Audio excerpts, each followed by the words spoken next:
உடனுக்குடன் செய்தி. கரூர் குளித்தலை அருகே மின்சாரம் தாக்கி உயிரிழந்த ஆசிரியையின் உடலை வாங்க மறுத்து உறவினர்கள் போராட்டத்தில் ஈடுபட்டுள்ளனர். மின்சாரம் தாக்கி ஆசிரியர் உயிரிழந்துள்ளார். இதனையடுத்து உடலை வாங்க உறவினர்கள் மறுத்து போராட்டத்தில் ஈடுபட்டுள்ளனர். தனியார் டவர் நிறுவனத்தின் இரும்பு கம்பி வேலியை தொட்ட தனியார் பள்ளி ஆசிரியைக்கு இந்த சோகம் நடந்துள்ளது. உடனுக்குடன் செய்தியில் பார்த்து வருகிறோம். மின்சாரம் தாக்கி ஆசிரியை ஒருவர் உயிரிழந்துள்ளார். உறவினர்கள் போராட்டத்தில் ஈடுபட்டுள்ளனர். உடலை வாங்க மறுத்து உறவினர்கள் போராட்டத்தில் ஈடுபட்டுள்ளனர். உடனுக்குடன் செய்தியில் பார்த்து வருகிறோம்.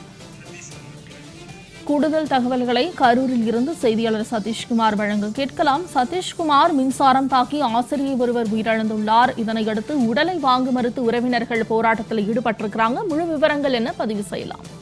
வணக்கம். கரூர் மாவட்டம் குளித்தலை அருகே மகாநாதபுரம் தீர்த்தப்பாளையத்தைச் சேர்ந்த ரவி மனைவி சரஸ்வதி.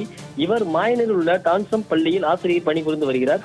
இந்நிலையில் நேற்று மாலை தனது வீட்டின் முன்பு சுத்தம் செய்த போது அருகில் இருந்த தனியார் டவர் வேலியின் இரும்பு கம்பியை தொட்டபோது எதிர்பாராத விதமாக மின்சாரம் பாய்ந்து உயிரிழந்தார். குளித்தலை அரசு மாவட்ட தலைமை மருத்துவமனையில் சேர்த்த போது மருத்துவர்கள் இறந்ததாக கூறியதை அடுத்து அவரது உடல் பிரேத பரிசோதனைக்காக சாவிக்கிடங்கில் வைக்கப்பட்டது. லாலாப்பேட்டை போலீசாரும் வழக்கு பதிந்து விசாரணை மேற்கொண்டு வந்த நிலையில் இது குறித்து தனியார் டவர் அதிகாரியிடம் தெரிவித்த போது அவர்கள் மெத்தன போக்கிலும் அலட்சிய போக்குடனும் பதில் அளித்தனர். இதனால் ஆவேசமடைந்த அவரது உடல் தனியார் டவர் அதிகாரிகளை இங்கு வரும் வரை உடலை வாங்க மாட்டோம் என கூறி மகாநகரம், திருச்சி, கரூர் தேசிய நெடுஞ்சாலையிலும் குறுக்கிலும் குளித்தலை அரசு மாவட்ட தலைமை மருத்துவமனை, திருச்சி, கரூர் சர்வீஸ் சாலை முன்பும் போராட்டத்தில் ஈடுபட்டுள்ளனர்.